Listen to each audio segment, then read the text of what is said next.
Welcome to Local Omaha. I'm Ken Bartholomew. And I'm Kelsey Wiedel. With each program, we bring business owners, community leaders, nonprofits, and entrepreneurs. And Kelsey, this week? Yeah, today we're so excited to welcome Nina Rongisch. And Nina, tell us a little bit about yourself and who you're with. Okay. I'm Nina Rongisch. I'm the Executive Director at Outlook Enrichment. We are a local nonprofit here in Omaha that serves and employs the visually impaired. So we're kind of a one-of-a-kind kind of nonprofit. We're unique. But we help individuals, no matter their age or where they are in their journey of vision loss, with adaptive technology training, independent living, which includes home management, braille, cane travel, work readiness program, so we can help them get back to work or keep the job that they currently have, and then work with businesses to understand what type of modifications need to be made. We have recreation programs for all ages. We have actually playing bingo this weekend. So anything and everything we can think of, we try to do to help those with a vision impairment.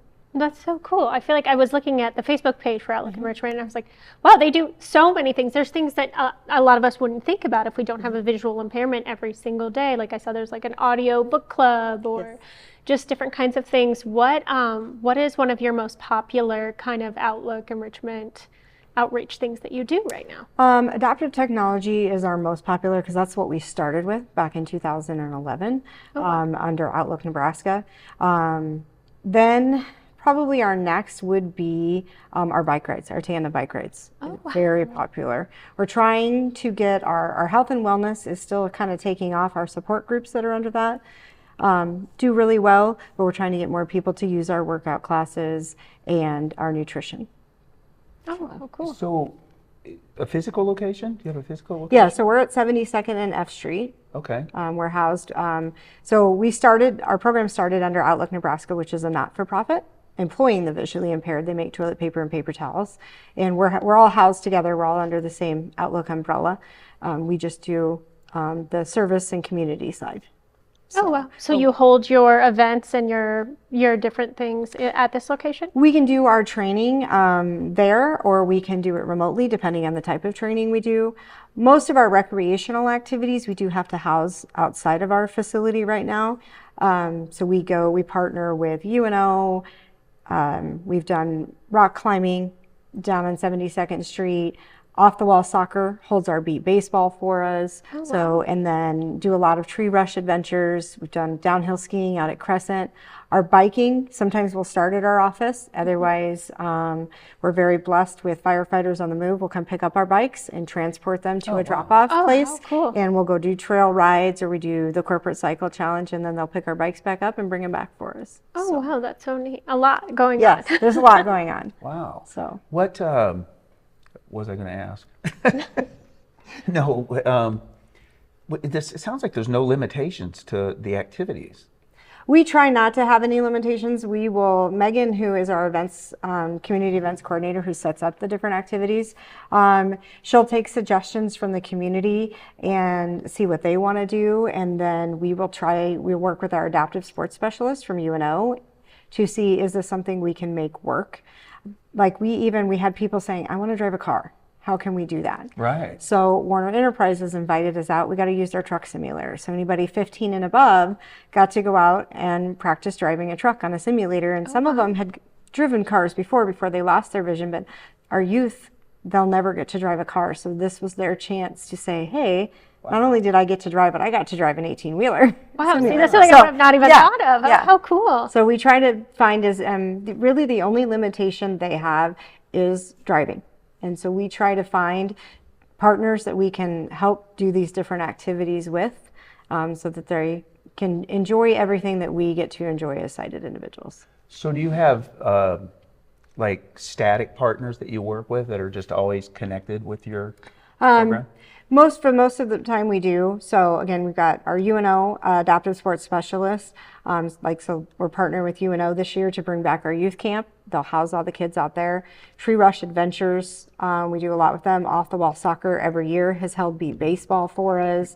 I'm drawing a blank on the name of the climbing place down on 72nd. Approach. Yeah. We always use them. So we go back to the same people. and then we try to find new people as well. So we just had a group in from Gretna that did exotic animals that have been discarded or found, and somebody's like, what are we going to do? They can donate them to this animal rescue, and then they go around and they teach people about. So they got to bring and do a touch. Joslin Museum will let us come in and do a special experience sometimes where they get to touch the art, which you normally, you just get to see since they can't see it. And Lorenzen Gardens has opened that up as well sometimes too. So we try not to do some of the same things over and over, like downhill skiing usually is an every year thing, or we have a partnership with Maplewood Lanes to go out there and do bowling and every year. So just some things will repeat, but Megan likes to find different things. And bingo's become a really popular thing for adults. Oh, cool. So we just do that at our office. Everybody comes, and since these are the only services we charge for, the rest of our services are free, they pay $10 to do these different activities.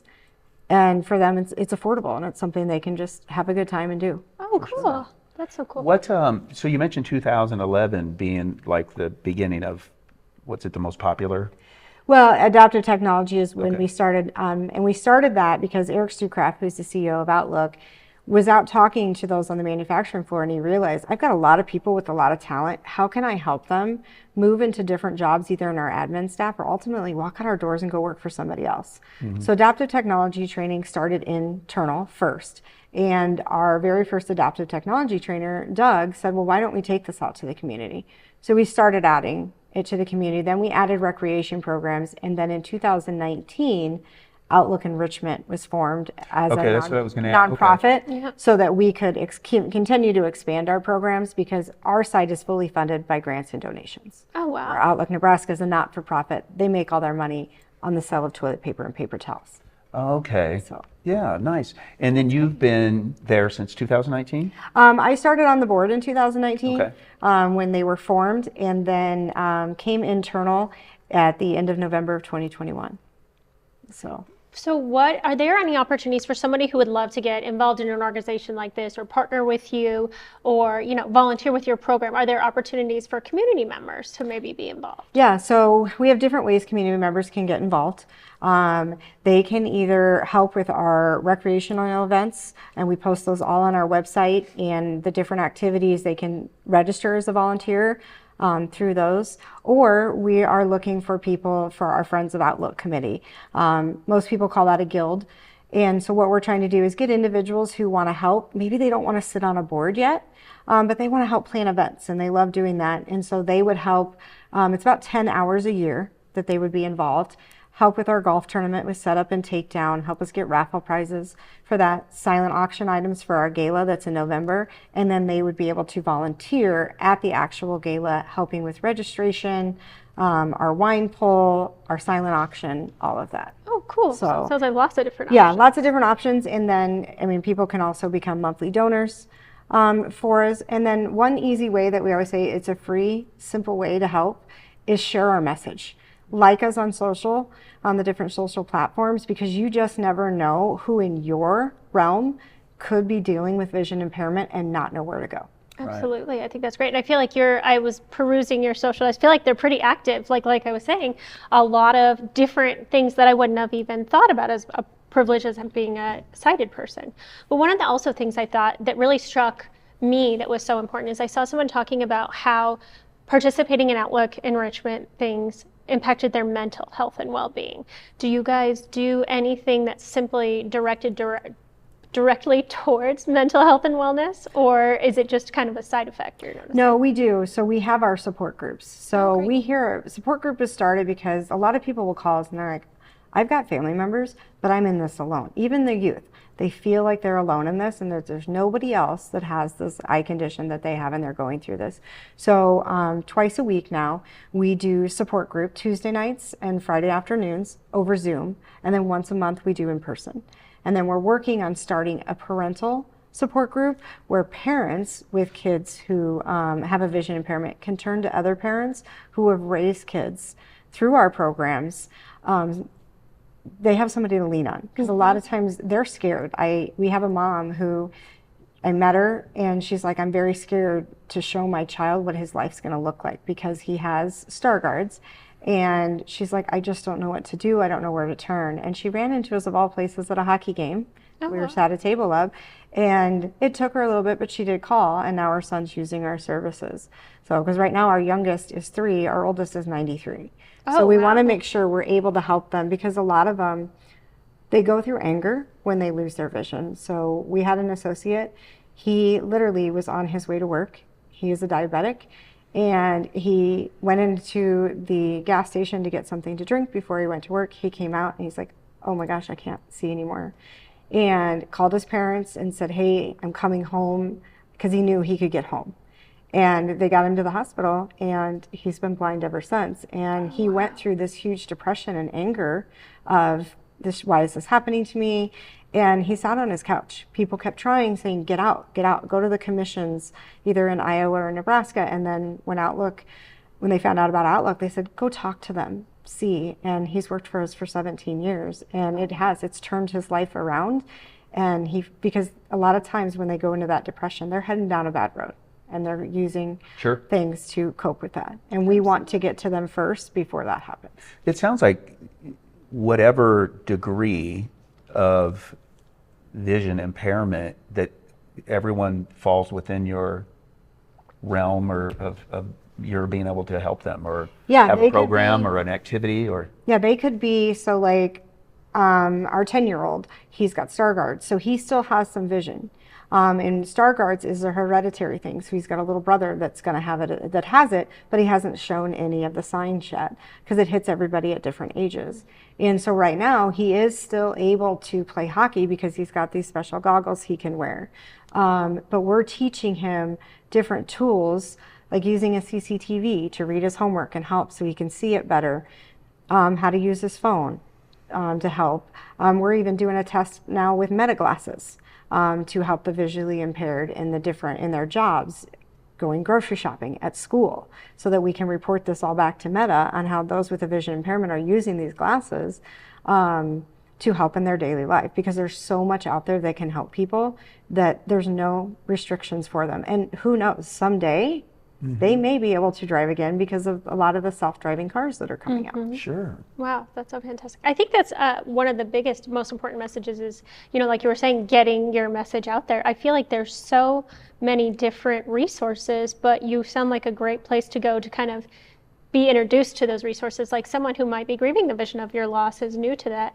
How do you guys keep up with the different technology that's emerging? Like there's a new app I just heard of called Be My Eyes. Yes. I have a friend volunteer for that. That sounds so cool. How are you guys staying up with all of the different things like that? So both of our trainers who teach adaptive technology, our independent living, and our health and wellness, they're visually impaired themselves.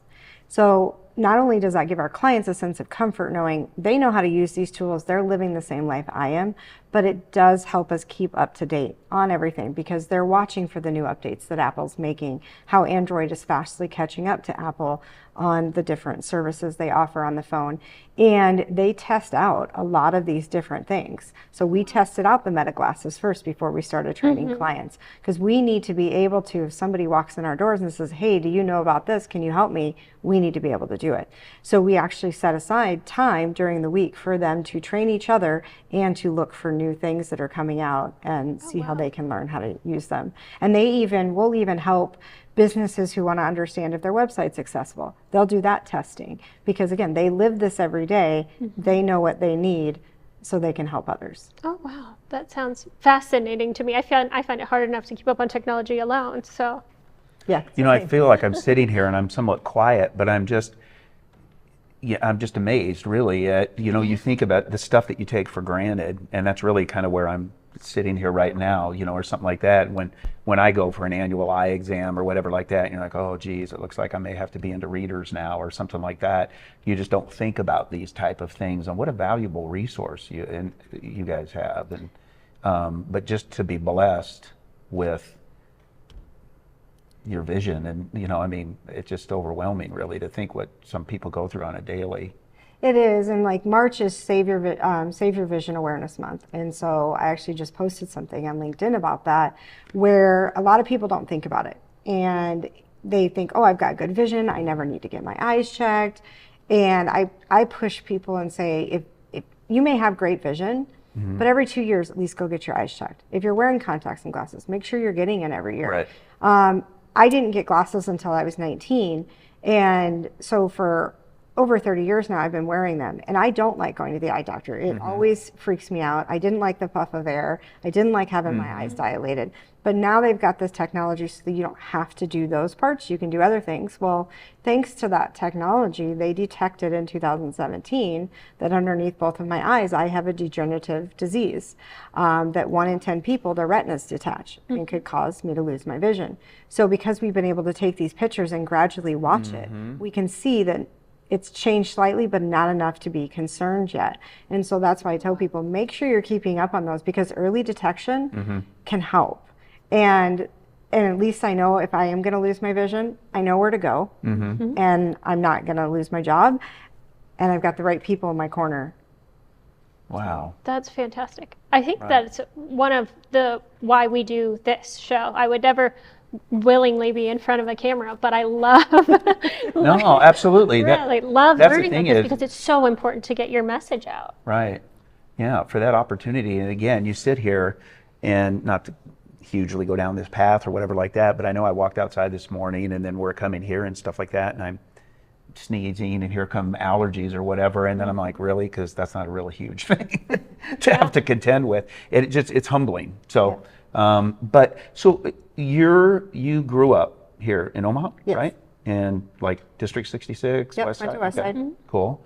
And then from the time that you like graduated high school, is this a lane that you planned on going down, or kind of explain to that? How did you get involved? It is not. So I always loved to volunteer at nonprofits. When I graduated high school, didn't really know what I wanted to do. Originally, I thought, well, I'll go into the service. I wanted to be a pilot, but I was too short. And in '95, women fighter pilots was really not a Forgot thing. about that. And I didn't know. You're the second Yeah. one, and I know who that was their dream. yeah, and I couldn't do it, which it's sad. But so I got my very first, as I call it, big kid job in '96, working in an insurance company, still not understanding what I wanted to do. And I was slowly going to school and working for different insurance companies. And finally, when I landed at the second one, I'm like, I'm going to go back to school. I went back to school, got my marketing degree, got my master's, got married, had a kid. And I'm still like, what do I want to do? Like I feel like that's your second Yeah. wind in life is 20 years later. You're like, oh, now I'm having another. What am I going to do? And so but I was continually volunteering at nonprofits. And I'm like, I love doing that. So then in 2019, when I switched jobs, I was looking for a board to be on. I'm like, I want to be on a board that follows somewhat of my background. Instead of just volunteering, what else can I do to help my community? Right. So ultimately, I was looking for a board that dealt with adoption and things like that. And somebody came into the office and said, hey, Outlook Enrichment's looking for a board member. I said, you mean Outlook Nebraska? And they're like, no, Outlook Enrichment. I'm like, okay. So I called and did the tour and realized they had started the enrichment side. And I just, doing the tour and seeing everything that they do, I just fell in love. I'm like, I want to be on this board. And right as we were getting on the board, COVID happened. And so I was just like, well, we're going to stay involved. We met over Zoom, but I didn't get to really get engaged with everybody. So then when I ended up losing my job during COVID and I stepped off the board the following year, it was the hardest thing I had to do because I'm like, I really want to help this organization. And Eric reached out and kept in contact with me. And when they had a job opening, he called and said, hey, would you be interested in talking to us about this? And I'm like, yes, 100%. How cool. And yeah, and less than a month later, I was walking through their doors as an associate. And just being in there, it makes you realize what we do take for granted, because we can just get in our cars and go. Right. And they can't. They have to pick up a schedule their phone rides. or Yeah. cook They have to schedule rides. They have to, can somebody help me or do that certain things? And we just get to go and do that. And so it's been very humbling for me. And these are my people. This has become, we're not a huge organization. We're only 83 in the total organization. But these are our people, and we are like a family. And we tell people that whether you walk through our doors as an associate, a volunteer, a client or a donor, you're part of the Outlook family, and we want you to be. And what makes us unique too, that I love, one of the reasons I love working there is because we invite people from the community. Come in, if you want to give us $1, come in and meet the people, and you get to, just walking through our hallways, you see the impact that we're making. Because the minute you walk in our door, the first person you see is Lori. She's visually impaired. And it's like, so our impact is running throughout that whole building, and then watching them do the toilet paper and paper towels, and then going into our tech lab and watching them do the training. It's energizing. When I have days where I'm just like, I just don't know, am I doing the right thing? I take a walk around our building. I go listen to training. I talk to the clients, and it re-energizes me. Yep, we are doing the right thing, and we are making an impact slowly but surely in this community. Oh, wow. That's fantastic to hear. No, it's neat. And you know what Kelsey was saying a minute ago too, just about us doing this program, that's the thing that we're looking to do too, is like, how much can we get this word out and have this extension? Because again, the number of individuals that we've had here and some of the cool programs that they're behind, or some of them may just be community events and those types of things, but it brings people together. And you know, you mentioned COVID, and that was such a period of time of separate. I mean, do you remember when they didn't want us to go down the grocery aisle the same way? Yeah. Or separate or something? I don't even remember. Those little arrows are still remnants of them left over. So, but I'm just saying is those things itself, and some of the things that you see from a community standpoint, where people come together and what it means for mental health and so on. But this thing again too, like you were saying, again, we were talking about, boy, I had a rough night's sleep. Oh, really? So how's that stack up? It definitely makes you grateful. It really does make you grateful, and what a rewarding, and for you and your team to daily see the reward of that and the appreciation of the individuals that are involved in the activities.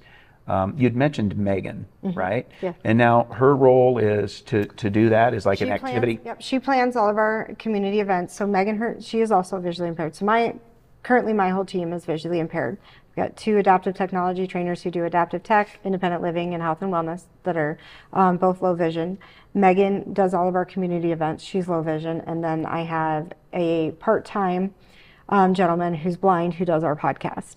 And they are, like, when Megan's setting up these activities, she's thinking, what are things that I just want to do? Because they just want to be seen just like we are. They don't want you to use special language or hold their hand. They don't need, unless they ask for help, they don't really need it. It's like some people will see them on the street and, they think they need to guide them. They can get around. Do this. They're very independent individuals, and that's what we want to show the community is that they are independent, and just because they have a vision impairment doesn't mean they can't ride a horse or go sailing. And they've done all of it. Paddleboarding. There's things that they do that I would never do. I will not do downhill skiing. It's like everybody in your catch me a tree rush. They're way more active than I am. I love that. They just have, and what's fun, and it's fun to learn to, like with tree rush, for example. Some of them have done the obstacles and they're like, okay, I couldn't get as far because the brightness. They may be low vision or blind, but still that brightness affects them. So we went and did an adult night one. Oh, wow. And it was amazing the difference, because just the change in the lighting, how more successful some of them got to be just by us changing the time of day we were doing. Wow. And so we listen to them, and they tell us, hey, can we try this? And we do it. So we do night bike rides, all of that, just so they get to experience the different things. So I love seeing that coordination between, when you have, like you said, a family setting and you have feedback coming in and all of these people may have the same or similar impairment. It's great to see that, because I feel like that's something I would miss as a sighted person. Wouldn't even think about that. But do you? Oh no, I was just going to say, do you feel for individuals that could, take advantage and use the resources that you have and be involved in the activities? Do you think that your message is out, like there's an awareness there that your organization exists? No, there isn't. That is one of our big things that we're pushing, because we know, so in Nebraska alone, and we can do our training all over the country, and we actually have all over the world, because we have a client in Israel. But there's 35,000 individuals in Nebraska alone that live with a vision impairment, with 15,000 being in the Omaha metro area. We don't know all 15,000 of those individuals. And so it's getting our awareness out there, doing things like this, going out in the community, and people seeing us. that it's going to help, because Outlook itself has been around for 26 years. I still go to meetings and I present, and there's people that have never heard of us and know what we do. And so we have a long way to go, but our goal is to be the first place that people call when they're dealing with a vision impairment. So if they are looking for more information about your organization before we run out of time, because we always do, and I have so many questions, can you tell us your website, your socials? Where's the best place for them to be able to contact you? They can go to our website, which is outlooken.org, or they can give us a call at 531-365-5051. That number rings to our front desk, and based on what they ask, they can get to any of us. We do have a contact form on our website where they can go fill that out and pick what different things they want to do, whether it's they want to volunteer with us or they want to use our services. Those all come to me, and we are always contacting with either the same day we get it or within 24 hours to reach out to people. And again, if they want to use certain services of ours, they don't have to live here in Nebraska. As I said, we serve people, we've got Tennessee, Florida, Georgia, North Carolina. Oh, wow. We've helped people in California, everywhere. So anybody that finds us, sometimes they're just a one and done by Googling us, because if you Google certain things for the blind, we come up. Like we do a blind golfers clinic every year. Oh, wow. And so someone was looking for their daughter and they Googled, how do I help someone who's visually impaired golf? And we popped up. And so now she comes to our blind golfers clinic. So there's different ways, but yeah, best way is probably our website or giving us a call directly. So. Great. I love to hear that. Well, it sounds like lots of ways to get a hold of you. And hopefully, like you said, a lot of people may lose their vision suddenly or may realize it's coming sooner than I thought. So we're hoping getting you out here and hearing all these amazing things you guys do will reach. What's the next thing coming up for you guys? Saturday we've got bingo, but then our biggest thing, we do 2 fundraising events a year. We've got our Tee It Up for Sight golf tournament out at Tiburon on June 3rd. Still looking for golfers, and all the funds we raise from that is going to help our Outlook Explorers Youth Camp. Very Let's nice. sign up. I'm ready.